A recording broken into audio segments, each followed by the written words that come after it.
but we have some amazing women and men in our family. And I just want to take my little light and shine it on y'all. So you the first one, you know, because we in the same city.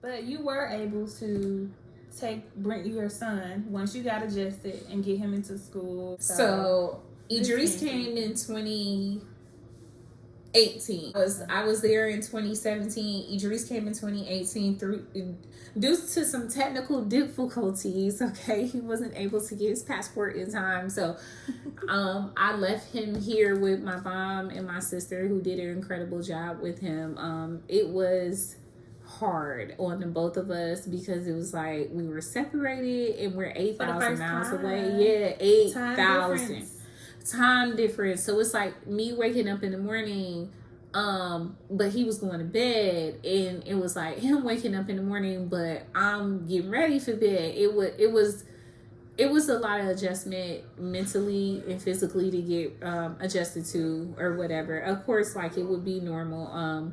But anyway, so I got Idris in 2018. He came over there, and I got him enrolled into an American school. So it was really cool because it was like a lot of people were from Georgia and Texas and different things, and they already was like his build family. So he played on the basketball team. It was a travel ball team.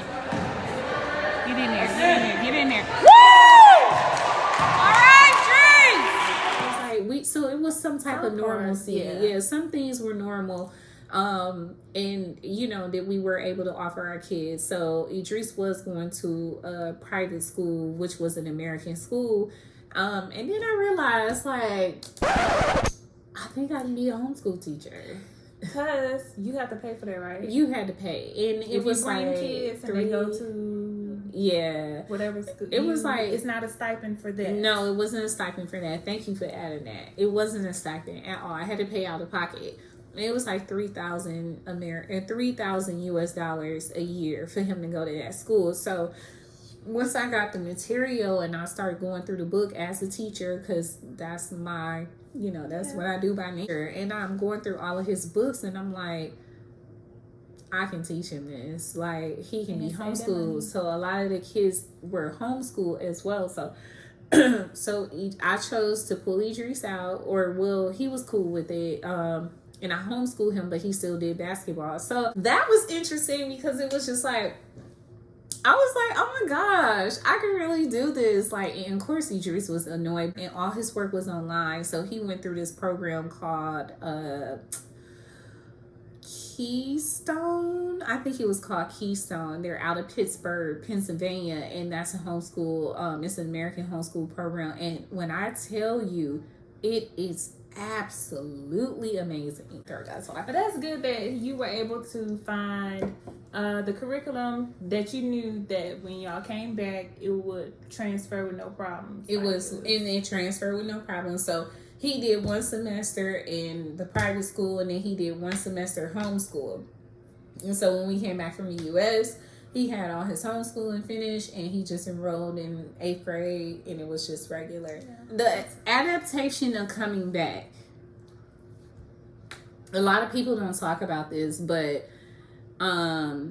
for myself, it was one of the hardest things that I actually had to do. Like, it was harder coming back than it was adjusting over there, because it was like getting back used to America, getting back used to your friends, getting back used to the racism, getting back used to, the kids, the students that you teach, the environment that you live in. Because when y'all came back, it was right before the pandemic and right before all of the outrage from protests and the blatant murders of Black people at the hands of law enforcement. So a lot of people were like, why did you move back? Okay, so I moved back, three reasons I moved back. One, my son. My son started to be... And he was a preteen then. He's 14 now. He was like, 12? at 12. Then yeah, he had his 12th birthday in UAE, so he was 12. So Idris was going through that stage where I really needed help, like more help than what I got. I couldn't put that obligation on other parents that were out there, you know, or lean with their on own them. kids. Yeah, with their own kids, they're going through it. They can guide me, you know, but I want my family, and he wanted his family. Idris wanted his family as well. So we came back because he wanted a traditional high school career. Right. The prom and stuff, they don't really do that out there, or any of that, you know. Yeah. Like, so he wanted something more traditional. So we came back for that. I also came back to find black love. We also came back. I thought I was doing myself a disservice in my career because I really wanted to teach people who would benefit from it that were look like me. Gotcha. I wanted them to understand, like, this is, a lot of people ask me why I'm a teacher. I'm so passionate about what I do because it's like, if I don't do nothing else in this world, I just want one or two kids to understand it. It's just like, look from where I come from. I come from East Cleveland, Ohio, and I went and saw the world on my own terms. I made it. And it's just like, I want to show little black girls and little black boys that, you know, you can come from the hood. You can come from a single parent household. My dad died when we were 7. My mom raised us, you know, and you can come from nothing and make something of your life. And I just felt like I wasn't getting what I needed teaching them. And it's like, you just learn so much. And it's like, I realized that I was so small-minded, and I had that American mentality, and it was like, I'm so grateful for my experience overseas because it just opened the world up to me. And I'm like, the world is really mine. Like, anything I put my mind to do, I can do it. I just want to, you know, show other people the route. It's very simple. It's not hard to teach abroad. And I had that misconception. I was just like, some people don't know, or they think that it's like unachievable, or just don't know how to get started. Just don't even know how to get started. And it's like, you just got to get started. You got to start somewhere. And it's like I was saying, I'm teaching privilege. These kids are rich. They have a silver spoon in their mouth. They come from money. They don't have different things like that. But anyway, needless to say, if someone wants to teach abroad, I would definitely tell them to do their research first. Okay. Extensive research. Probably get, like, you know, a soundbite or an opinion from someone else that has experienced it for longer than just a year, because you have to actually be embedded into the culture longer than just a year. Because that first year, it went by so fast. I literally was like, where my check? I'm just here for the money. And then that second year, that's when I really started to see a return on my investment with, you know, like being embraced in the culture and different things like that. The UAE is such a beautiful place. It is beautiful. It's one of the cleanest places I've ever been. It's one of the safest places. There have been plenty of times, because everybody know me, I'm a sleepyhead. So it would be some times where I was like, get in, I got bags of grocery, and I forget to lock the door, and the key is in the door, and I wake up, and the key is still in the door, and I'm alive, and nobody touched me. You know what I mean? So it was just like, it's things like that I was grateful for. So when I come back to the U.S., I'm like, you gotta have your my car got stolen. My car got stolen.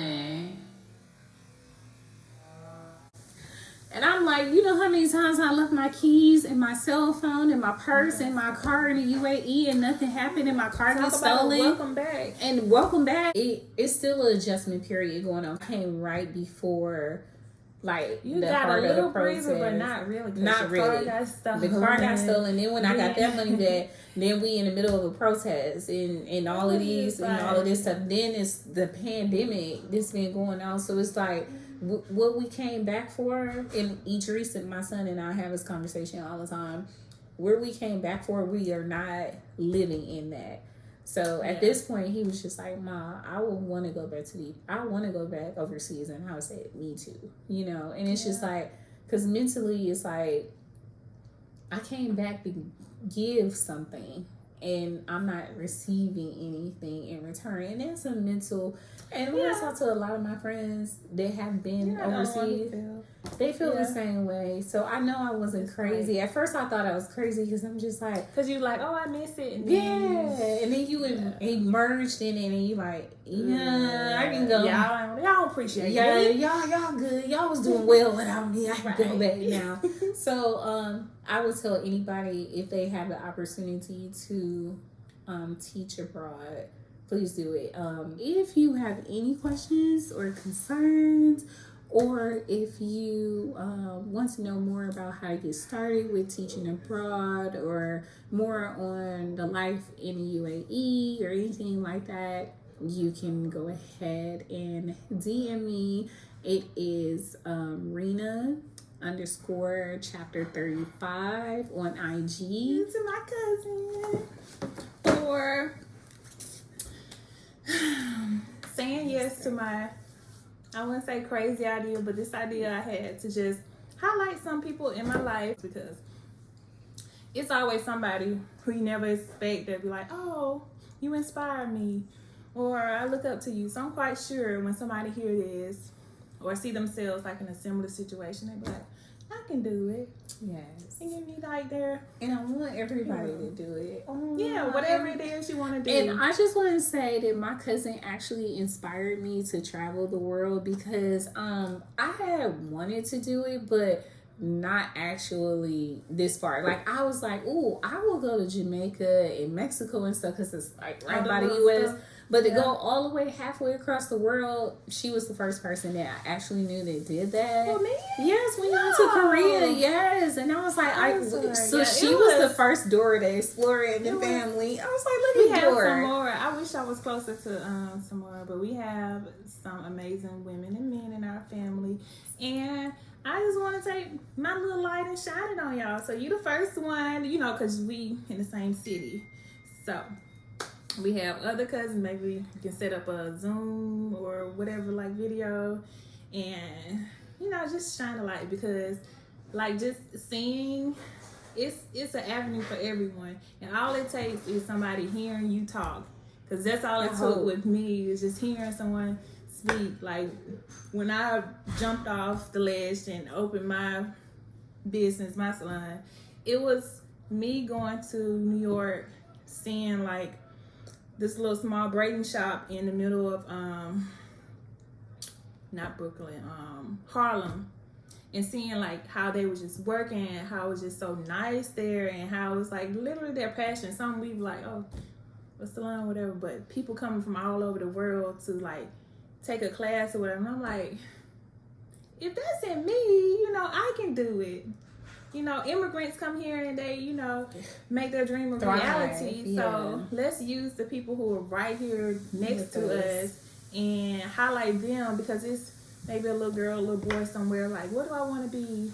Seeing everybody being a Instagram model or OnlyFans person or whatever, thinking that the fast life, being that's not sustainable, educated or living your dreams is still cool. Absolutely. So, and it's legit. Like you could teach here, teach abroad, and you don't have to be embarrassed about what you do. Even, if you want OnlyFans to do for it, but that's a whole nother discussion. We're all about breaking generational curses, and that actually includes like actually doing things that our parents dreamed about doing, our grandparents, our ancestors, and so forth and so on, which is like traveling and experiencing the world and coming back and telling your story. So this was an amazing opportunity. Thank you so much. No, thank you. You inspired me too, because I'm like, this lady done took her son. She's a single mom. Being a single mom itself, my hat's off. I'll be the first ones to tell y'all doing an amazing job raising kings and queens. I be telling my cousins. Yeah, she because does. The support be real though from her. I'm like, this lady is over there like, so we have some lawyers, teachers, some people, financial advisors, bankers, military, goodness. military officers. Like, we have so many. And then we have another cousin who taught in Spain. We have entrepreneurs. We have Hello. social workers. We have like highlight the everyday people who are like our everyday heroes. Nurses. Our nurses during the pandemic. Yes. Like, I can't wait to talk to my sister. Yes, I can't wait like, to so watch let's that too. normalize like being And supporting each other. Yes. And our dreams and stuff. And encouraging each other and inspiring each other and just keep going. Like we said, like you said, you never know who's watching you and who's inspired by you. And it's just keeping a high level of positivity and like those good vibes and things like that, because you can be doing, and you can be in a great place doing amazing things and have a whole level of negativity and nobody wants to associate with you, let alone what you're doing, and pay attention to what you're doing. So it's like we always have to be careful because people are watching, you know, like they say Big Brother is watching, like people are watching, and continue to break these generational curses and sprinkle this black girl magic all over the world, including the UAE. Yes, sprinkle. This was my very first episode of, I don't know what I'm gonna name it, Chit Chat. I don't know. I like Chit Chat. Okay. Bye, y'all. Bye, you guys. Be safe. Blessings. We love you guys. Bye.